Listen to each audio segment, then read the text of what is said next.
Hello and welcome to episode 4 of the Pure podcast.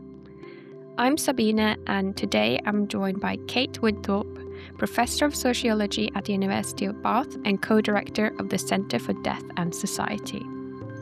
Kate has spent more than 20 years researching how we experience death and the end of life as a society.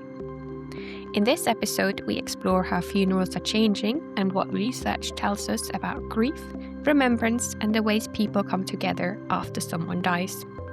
So let's begin by hearing a little more about Kate and the work she does.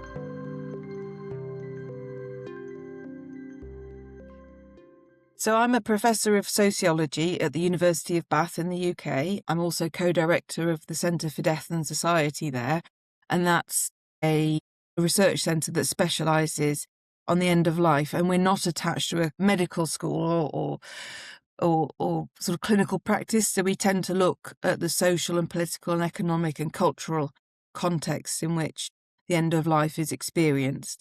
I've been doing this for 20 years now, which I find jaw-dropping. I've done a lot of work and research on funeral costs, on families at the end of life, on cemeteries, crematoria, most recently on whether or not deceased people's funeral wishes should have some kind of legal protection. And I'm really interested in this area because I think how we handle death collectively as a population is a bit of a mirror back to us of what we value in life. And when I first started out, people who were interested in death and dying, I think, were seen as rather niche and rather strange. And over 20 years, I think I've seen a lot of change for the better in terms of people being much more prepared and willing and able to talk about some really difficult subjects, but to do so in a very constructive and open way. So I've seen a lot of change in 20 years, and I think I'm very pleased to talk about some of that today. Yes, attitudes are changing definitely to how we talk about death. But you started 20 years ago when it was more of a taboo subject. And so I'm interested to know what led you to study this area. Well, most academics who specialise in death and dying have had some personal experience, something that opens their eyes to what happens, and I'm no different, and I've written about this, so I've made it public before. I had some very profound experiences in my formative years. So I had some friends who were killed in a car crash when I was a teenager, and it was life-changing because I realised how precious and precarious life is, how there are no guarantees. I felt very strongly at the time, and I still feel this 30 years later, because it is almost 30 years, which is just incredible. It's almost like everyone's got a little egg timer over them, and no one knows how much is left in that little timer as the sands of time, are decreasing. And it's just driven me massively, I think, in my life to make the most of everything. And so that's why I got interested in it all, or I realised, wow. And then I had some more deaths in quick succession, but of more elderly family members. And their funerals were all really, really different, from my friends through to my relatives.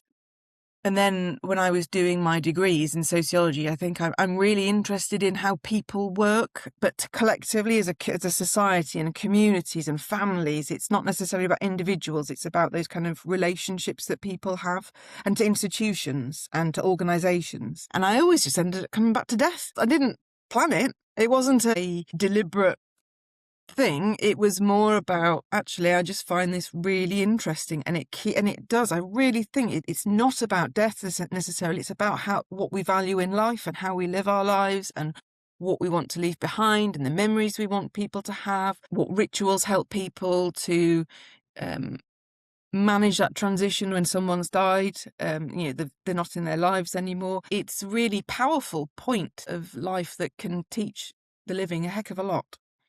Yes, absolutely. And we're going to talk a bit about your research now. So there is this widespread belief that a funeral service is essential for healthy grieving.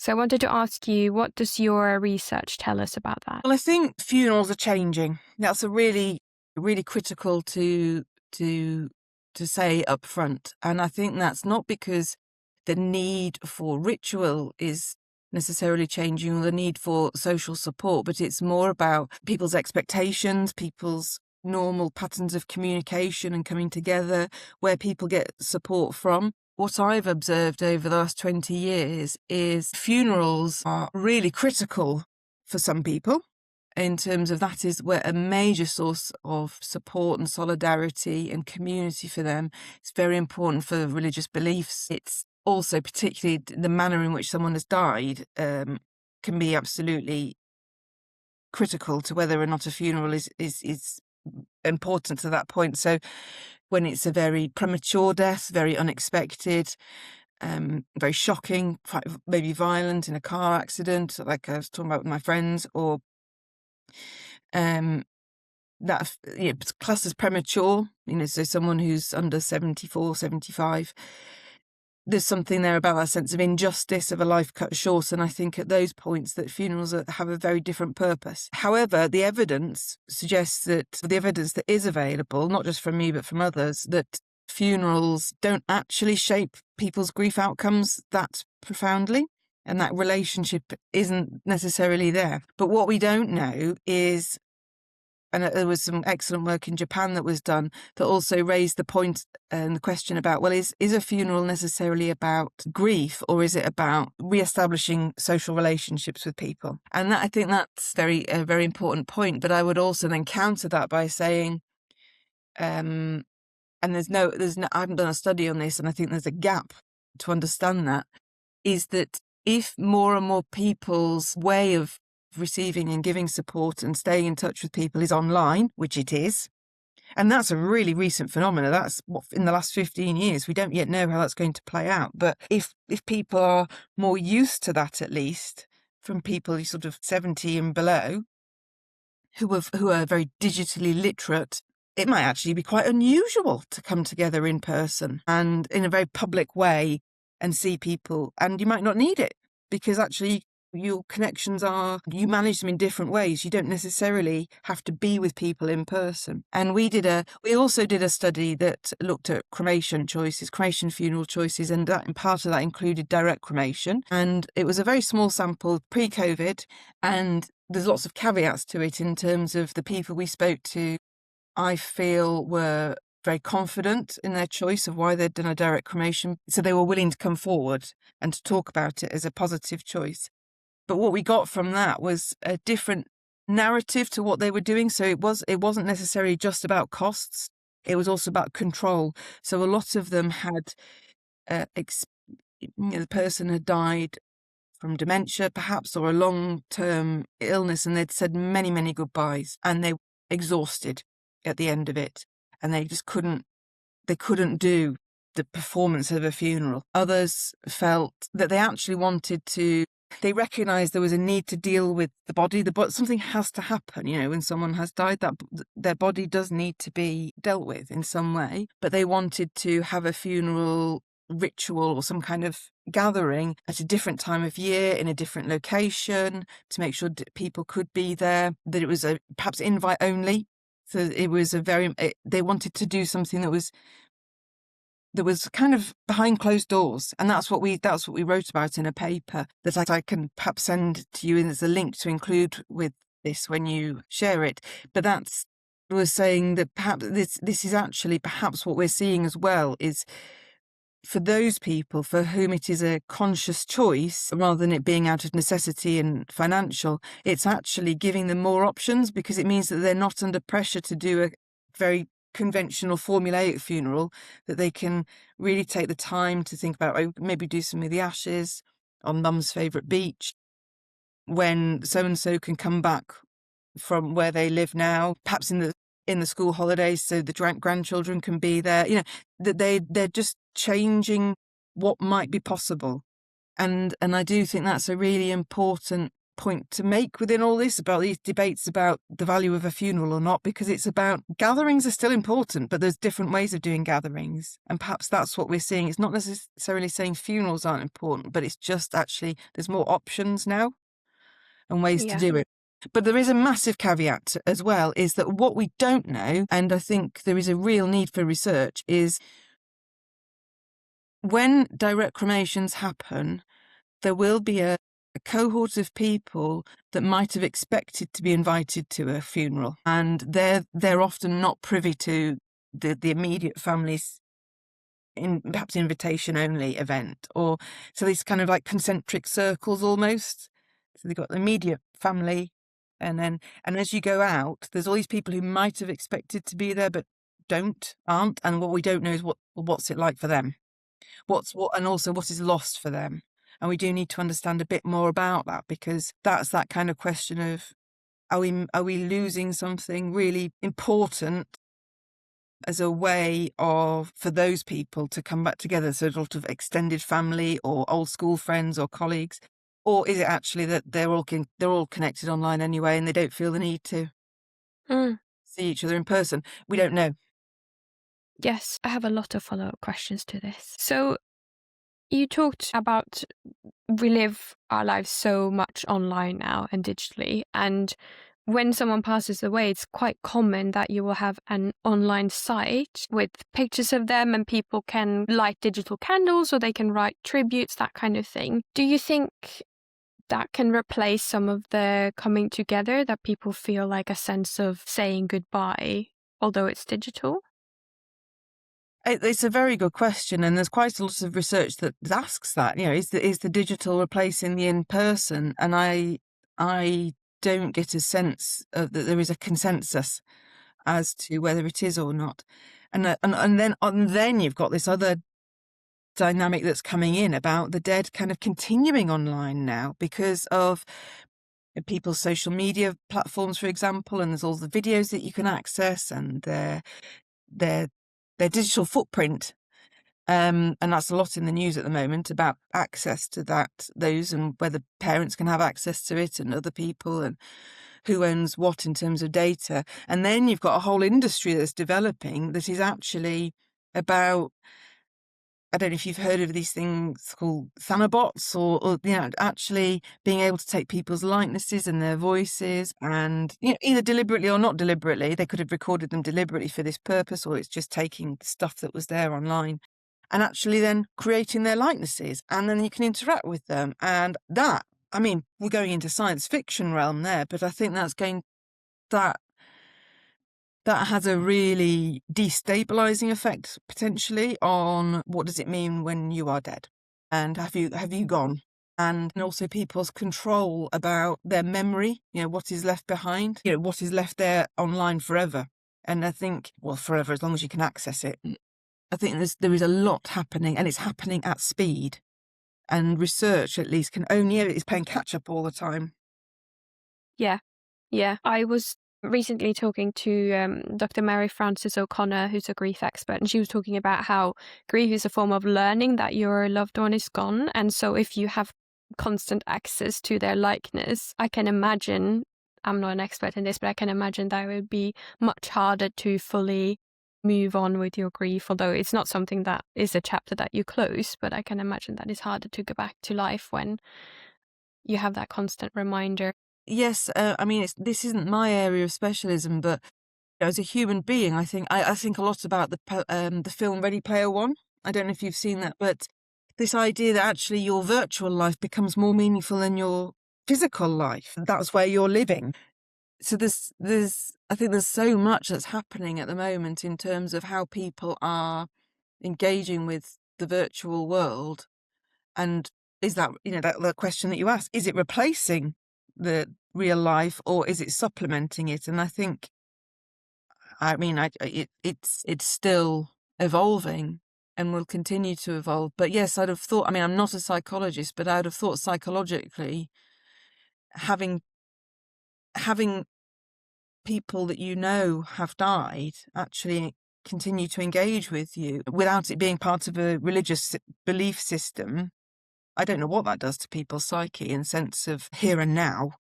I don't know if there's any evidence on that yet, because it hasn't actually happened enough for us to know. Yeah, I want to talk a bit more about the research into grief experience between people who've had a traditional funeral and those who didn't. What can your research tell us about this idea that traditional funerals are therapeutic, and non-traditional kind of memorials are not? There's no way of actually knowing whether something at that point, whether that's directly connected to a particular outcome or not. What I would say is that there is increasing variety in funerals. So this idea of a traditional versus non-traditional, I think, is actually really blurring now. I've worked a lot with Simon Cox over the years, who now is a consultant in funerals, funeral expert, and he would talk about its disaggregation. It's almost like people are approaching funerals thinking about, rather than buying an off-the-shelf package, one size fits all, is actually thinking, okay, these are the bits that I will outsource to a funeral director or someone else to lead on, but these are the bits that I will handle myself. And there's this it's a much more of a mix and match model now. And I think what's coming is more and more of that, because if you think about who the next consumers are of funerals in the next 10 years, it's going to be people who are much more digitally literate, but also have had their whole lives have been consumers. So they are used to shopping around, comparing costs, not necessarily deferring to authority. This is the way it should be done. They'll be going, well, actually, am I willing to spend £2,000 on that? That's what's going to be happening, because that's what people's experience is. They will arrive at this point in their lives with a lot of experience of making those kind of decisions, rather than just handing over and going, okay, this is the way it should be done, or this is what's expected. There'll be more considerations that'll be made. And direct cremation throws an absolute, a bomb into that, in terms of, I don't know if that's the right word, but because there's a really big question there. Do we even need to do this at all? Can we do something that is, like I say, behind closed doors, invite only? Do we need a funeral director? And that's really challenging to the funeral sector. Very, this is their livelihoods. But I would say that you can't, what is coming in terms of consumers, you can't change that. This is people who were born from the 60s onwards, who have, lived a life of being ever more used to getting what they want, or having to make consumer decisions about what they spend their money on. And so it's kind of inevitable. I see it. Yes, absolutely. And also, when you hear about it from other people, maybe some friends or family have done it, it becomes a bit more normalized, because I think it's one of those things where you do what you think is expected of you, and you don't really question it. And now people are starting to question it, and consider their options. Yeah, but I think what does concern me is when people are choosing direct cremation because they're so worried about money, and that because we're talking about it in terms of it being a very positive choice and it being something that's quite meaningful, when people don't have choices because the cost of living is now such that their disposable income and their ability to save is under such pressure. I think that's when there's a whole other kind of issue to be thinking about, because choice is not available to everyone. And I think that's where a lot of concerns come from people who are very concerned about the rise of direct cremation. What is lost for those people for whom they don't have choices? It's becoming the only viable option for them. And what is lost in terms of their social support networks, or loss of people coming together. So I get that. But again, there isn't, to the best of my knowledge, there isn't any sort of really robust independent research in that area, and I think there needs to be. Yeah, exactly. And coming together, I mean, there isn't anything stopping people from coming together with a direct cremation. There are so many nice ways that people can do that. But again, it's because there isn't a set format. People are having to think about it and consider it. And sometimes that might be challenging as well. Yeah, it is challenging. And I think the whole sector, including direct cremation providers, need to do much more to build public trust. There's a lot of I think a lot of cynicism about the funeral sector and practices and the transparency of how bodies are being managed behind the scenes and where cremations take place and the care of the dead. We're seeing that right now. There's huge inquiries going on and police investigations about the care of the dead. So I think there is a very big work to be done by everyone in the funeral sector to really reassure the public and consumers about what goes on behind the scenes, so that you can trust the providers. And that includes, like I say, that absolutely includes direct cremation providers. Absolutely. I am from Norway, where cremation is not that. It's just the last couple of years become more normal than burial, but Norway is a very traditional country. And we had a family member pass away last year. And because I do what I do for a living, I thought we should do a direct cremation that would be appropriate for this person. There wouldn't be many people attending the funeral. It would give us a bit more time. And people in Norway, like my friends and family, didn't even know what that was. And when I told them that this person had passed away, they went, "When is the funeral?" And I said, "Oh, we're actually not going to do a traditional funeral. We're going to spread the person's ashes in May, where we used to have a cabin, because that would be really nice." And people were like, "Oh, okay." That sounds good. So I was more worried, I think, about that people would judge me because there is this expectations to do things a certain way, but it didn't happen. It's just that people hadn't heard about it. But to me, that raises a really important point about who is a funeral for. Yeah. It's a massive question. Is a funeral for the deceased to say goodbye to them? Is it for their immediate family or their immediate network who will really feel and notice that person is not there? Or is it for the wider network and meeting these kind of social obligations and expectations of what other people want? And I think that's part of that whole point about people being savvy consumers and more used to at least getting the kind of services that they want. I think people overall are going to feel a bit more confident about perhaps pushing back about what is expected and saying, well, that I may be getting a bit of pressure from people at when's the funeral, first question to ask, and feeling a bit more confident to say, actually, there isn't going to be one. We're going to do something that's at a different time of year. It's an invite only affair, with the blowback from that. So I think there is, the funerals are emblematic or symbolise bigger social changes that happen. And we're talking about massive social change that's happened over decades, about people being very consumer orientated and much more individually, it's about individual fulfillment rather than social obligation. And I think because people have been living longer and longer, with an aging population, funerals have remained rather untouched. And now we're seeing more funerals taking place. And, what has happened to most other industries and sectors is happening now to funerals. Yeah, exactly. And it is a sector with a lot of tradition and very heavy traditions and very similar rights for a long, long period of time. So probably natural that it's taken a while, but when you start to question something, I think you kind of realize what is and what isn't for you. And some people will always want a lot of people will always want a traditional way, and that's absolutely fine, but it's, yeah. But it's what is happening now, I think, with that kind of pushback about funerals is what happens with weddings 50 years ago. So my understanding about weddings, they used to be much more public. You would invite the local community. There would be an element of it.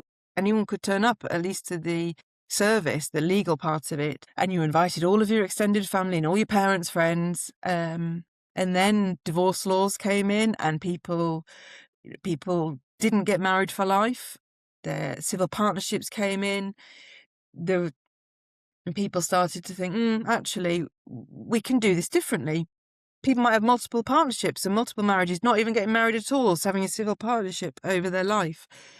And I think what happened there, similarly, is now going to happen with funerals. And actually, do we need to do it this way? Are there other ways to do it that suit us? And that may be that you still might have a funeral on the day of the cremation. It might be that it's only four of you are there, and you to bear witness to the body actually being cremated, and then you have a memorial service a few months later that's much more public, and also when you're in a different place in the terms of immediately post-death versus a few months later on. And I do think there is a lot to be learned from other religions, and I don't know too much about it, but I really like the idea of Orthodox Jewish culture, where actually you deal with the body quite quickly, and then you have a series of rituals afterwards. And actually, I think that's wonderful.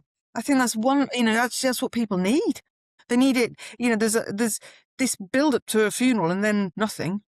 Actually, what people are oftentimes, just from my own experience and observing it, is there is an element of something has to happen immediately, but actually they need it over time. They need support over time. And can we not build in more rituals or more comings together afterwards as well to help them sort of transition into life without this person? Absolutely. Yes. I think that sounds really nice. I'm actually writing an article at the moment about different ways of saying goodbye. And it's not about memorials or spreading ashes or funerals. It's more about those little things that you can do either together or alone to help you say goodbye. Because I think as individuals, we will have different ways that will work for us. And one ceremony on one day, like you said, that's not going to be enough for a lot of people. No, but also, and it's about your entry point into those conversations. So there was a really good paper written a few years ago by a colleague of mine at the University of Bath called Tony Walter, and he questioned, and I can share the link with you as well for this, but he queried whether if people had a different entry point to funerals to talk about them and to plan them, would they do things differently? So he was querying whether if your first engagement was with a person who was more focused on the ritual and the meaning from the ritual, would you do things differently? Rather than immediately making the phone call, handing over the body, and then you're suddenly on a track of what happens, but taking that time to think, how could we do this in a way that meets particular needs, honours the wishes of the deceased person, but meets our own needs, which might be quite different, manages the level of pressure you feel from other people or not, depending on how confident you feel with handling that. That was a really good paper as well that really influenced my thinking. Yes, that sounds interesting. We'll link that in the description together with your research as well. So I wanted to ask you, what does it change for people when the cremation and the commemoration are not tied to the same day? I think a really critical point for anyone listening or thinking about doing this is considering how important your body is, because what the point of having a funeral on the day of the actual burial or cremation in this case is about actually witnessing that, whether they're in a coffin or you even see them, but more likely in this country, it's just a coffin. To be in the presence of the coffin, to know that the person's in there, to know that they're being cremated in that same time period can be very, very powerful. But for some people, it doesn't matter as much to pay witness, to observe that, to bear witness to it. And I think part of that is the decline of religious belief and faith and the idea that something else is going to happen afterwards. I think part of that is also the way in which most people die now, which is in older age, with lots of illnesses and with a body that has been failing for quite a long time. And for people for whom we've got dementia or Alzheimer's, there's been a kind of split almost of the person and the body. And you hear a lot in research on dementia and that the person went a long time ago. So the idea that the person is the body and the body is the person is changing because of the way in which people are dying. That then changes what the extent to which people feel they need to be in the presence of the body. at that point, or whether ashes are sufficient. And of course, ashes have a lot more options because they're portable. So you can split them up, you can take them to different places, you can do different things with them. And you see people doing some really creative things, or scattering them around the world, or scattering them in locations that they went to on family holidays when they were young, or holding onto them and merging them with other people's and then doing something with them. So there's all sorts going on with ashes, and there's been quite a few studies on ashes about their destinations that are really interesting. That's a whole other kind of creative industry for what can be done with them. Yeah, you can send them to space and create diamonds and all sorts of things. So And that's deeply personal, because some people, the idea of wearing jewellery that contains ashes is abhorrent. For others, it's wonderful. They're always with you. Or you put them in tattoo ink and have tattoos. Yeah. I mean, there's all sorts that can be done. Yeah, and that can be really based on the person you are honouring or yourself, what you want to do. I've told my mum that I'm going to make jewellery out of her, and she quite liked that. I think the main thing for anyone who's thinking about this, though, is to whatever kind of cremation and ritual you would like is to explain why, because I think that gives people a kind of framework then to think, okay, what are we working within? So if mum or dad really wanted a direct cremation because they didn't want money spent on it, okay, so how are we going to? But we really do need something. How do we manage that to honour what they wanted whilst also getting what we need out of it? And there's also the other way around as well, for people who have specified that they wanted a funeral, and then the family go, oh no, we're going to do a direct cremation. For whatever reason, cynically, money is part of that. I think for then the person who has made their wishes known about they want a funeral, they need to be really explicit as to why, and they need to be really explicit about who they expect to carry those wishes out and who they want to do this on their behalf, so that they can ensure that that there is a negotiation there, that someone is advocating on their behalf. So if someone else comes in and says, well, no, we're not going to do that, we're going to ignore their wishes entirely and do what we want, there's someone going, hang on a minute, this isn't right, we'll have to find a middle way. Yes, that's a really interesting point, because advocating for the rights or wishes of someone who has passed away and treating them with respect even though they're no longer there. Well, that's what the Law Commission are looking at now in England and Wales, about whether actually people's wishes, funeral wishes, should have some kind of legal protection, because family can come in and say, we're not doing it. For all sorts of reasons. And it might not be because they're bad people or about money. It could just be like, that's actually not what we need. But then the question is, well, who, again, going back to what we talked about, who is it for? What are you trying to achieve here? And in the vast majority of families, my experience and evidence shows that there is a negotiation and people find a way through. But if your family is very fractured and fractious, if you've got estrangements, got very strong views, that can be explosive within families. And that's what I'm looking at right now, is what's the role of the funeral sector in mediating that? And to end on a really positive note, I think funeral directors and the funeral sector they're doing a heck of a lot of work that's massive, that's invisible behind the scenes in terms of mediating between families, for those families who are really stuck or can't agree or agonising over how much to spend. And you've got a funeral plan and you've got people's wishes known, but the living want different things, and they have a really critical facilitative role in trying to find a way forward, but they can't ever make that public.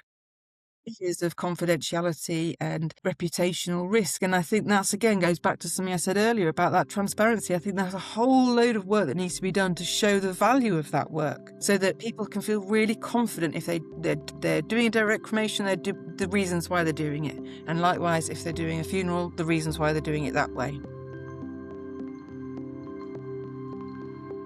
Thank you so much to everyone who has been listening. For more resources like this one, and to be the first to hear new episodes, go to purecremation.co.uk/subscribe. Until next time.